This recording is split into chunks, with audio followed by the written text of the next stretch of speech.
வணக்கம், வாழ்க வளமுடன்.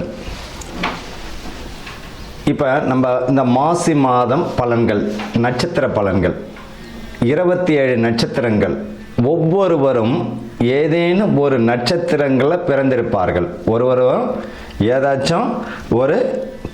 ஏதேனும் ஒரு நட்சத்திரத்தில் பிறந்திருப்பார்கள். அப்படி ஒவ்வொரு நட்சத்திரத்திற்கும் ஏதாச்சும் ஒரு குணாதிசயம் உறுதியாக உண்டு.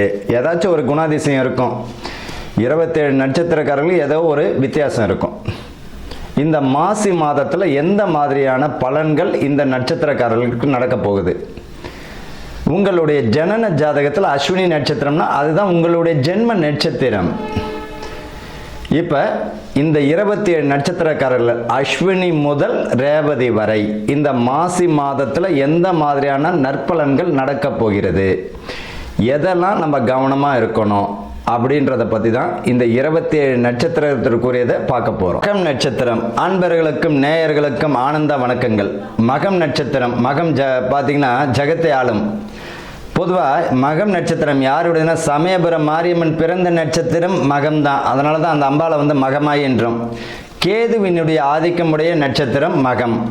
இப்போ இந்த மகம் நட்சத்திரத்தில் பார்த்தீங்கன்னா ஒரு மாசி மாதத்தில் என்ன மாதிரியான சிறப்பு அப்படின்னா, ஆன்மீக பயணம், ஆன்மீக எண்ணம் மேலோங்கும்.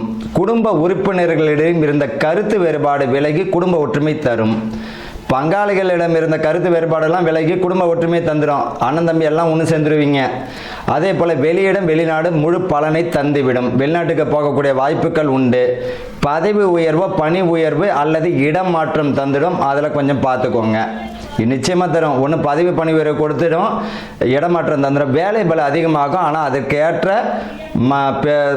விருதோ அல்லது பேரு புகழ் தந்திடும். நல்ல மதிப்பு மரியாதை தந்திடும். குடும்ப உறுப்பினர்களிடம் விட்டு கொடுத்து போவது நல்லது. பிள்ளைகளிடமோ அல்லது கணவரிடமோ விட்டு கொடுத்து போகணும். யார் அப்படின்னா மனைவி மகம் நட்சத்திரம் அப்படின்னா அவங்க விட்டு கொடுத்து போகணும். கணவன் மகம்னா அவர் விட்டு கொடுத்து போகணும். பிள்ளை மகம்னா அவர் விட்டு கொடுத்து போகணும். ஒன்று அவர்கள் விட்டு கொடுத்து போகிறதுனால அவர்கள் குடும்பத்தில் அந்யோன்யம் அதிகமாகும், அன்பும் அதிகமாகும், தேவையில்லாத சச்சரவுகள் விலகிடும். தந்தையினுடைய உடல் நலத்தில் மிக கவனமாக இருக்கிறது நல்லது. மன சங்கடங்கள், மன அழுத்தம், இந்த மகம் நட்சத்திரக்காரர்களை மிக கவனமாக இருக்கணும் உடல் ஆரோக்கியத்தில். வாழ்த்துக்கள், வாழ்க வளமுடன்.